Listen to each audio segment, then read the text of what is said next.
వికారాబాద్ జిల్లా యాలాల మండలం లక్ష్మీనారాయణపురం గ్రామంలో బీజేపీ రాష్ట్ర మహిళా ప్రధాన కార్యదర్శి తాండూర్ మున్సిపల్ కౌన్సిలర్ శ్రీలత ఆధ్వర్యంలో బీజేపీ పార్లమెంట్ ఎన్నికల ప్రచార కార్యక్రమాన్ని ఇండియన్ నిర్వహించారు.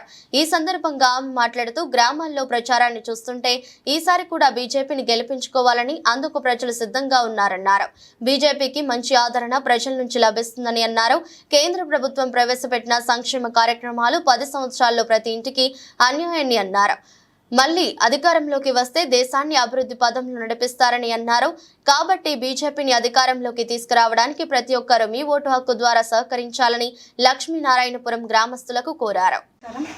ఈరోజు లక్ష్మీనారాయణపురం గ్రామానికి మరి విలేజ్ డోర్ టు డోర్ క్యాంపెయినింగ్లో భాగంగా ఇక్కడికి రావడం జరిగింది.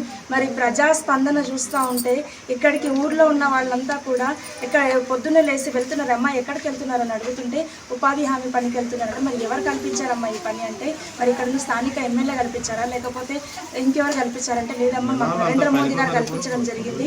ఆయన పుణ్యాన ఈరోజు మేము ఎండాకాలంలో కూడా ఇంట్లో ఉండకుండా మాకు చేతికి ₹1 వస్తుంది, మాకు నెలకు రోజు 300 రూపాయలు వస్తున్నాయంటే మరి నరేంద్ర మోదీ గారి యొక్క చలవని అని చెప్పేసి వాళ్ళు చెప్తా ఉన్నారు.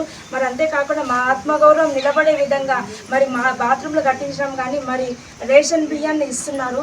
అలాగే కరోనా సమయంలో కూడా మేము వ్యాక్సిన్ ఇస్తున్నాము. మరి ఇక్కడ ప్రభుత్వం లేకపోయినా కూడా, ఇక్కడ స్థానిక ఎమ్మెల్యే బీజేపీ ఎమ్మెల్యే లేకపోయినా కూడా కేంద్ర ప్రభుత్వ పథకాలు నేరుగా వాళ్ళ ఇంటి వరకు చేరుతున్నాయి. కాబట్టి వాళ్ళందరూ కూడా ఇక్కడ ఉన్నటువంటి ప్రజలందరూ కూడా చాలా సంతోషంగా వ్యక్తపరుస్తున్నారు. తప్పకుండా ఈసారి నరేంద్ర మోదీ గారికి ఖచ్చితంగా కొండా విశ్వేశ్వర రెడ్డి గారికి తప్పకుండా అత్యధిక మెజార్టీతో ఇస్తామని ప్రతి ఒక్కరు కూడా చెప్పడం జరిగింది. కాబట్టి చాలా సంతోషంగా ప్రజల యొక్క స్పందన ఇస్తామంటే చాలా సంతోషంగా ఉంది. అత్యధిక మెజార్టీ ఇక్కడ ఈ గ్రామం నుంచి వస్తుందని నేను కోరుకుంటాను. ఈ అవకాశం ఇచ్చినటువంటి అందరికీ కూడా పేరు పేరున ధన్యవాదాలు.